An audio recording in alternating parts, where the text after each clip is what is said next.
Buonasera e ben ritrovati con il TG Flash di New Sicilia, di seguito i titoli più importanti del pomeriggio. In apertura le parole del commissario della Lega in Sicilia, Claudio Durigon, sulla sospensione di Luca Sammartino. La vicenda che ha colpito il vicepresidente regionale non è certo bella, ma sono fiducioso nella magistratura, intanto la Lega va avanti, ha dichiarato Durigon.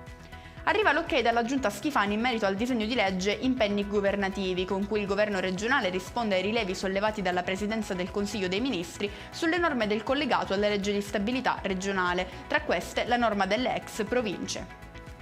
Toccano un vecchio libro e avvertono un malore. È successo questa mattina in una scuola di Bagheria in provincia di Palermo. Protagonisti della disavventura, ben 8 bambini di una classe, su cui si sono manifestati vomito e arrossamenti cutanei.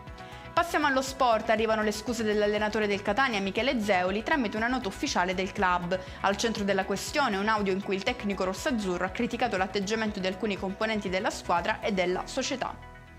Chiudiamo con il meteo, si apre una parentesi di maltempo in Sicilia, per domani si prevedono rovesci e temporali su gran parte della regione. La protezione civile ha diramato un'allerta meteo gialla, valida per la zona nord-orientale.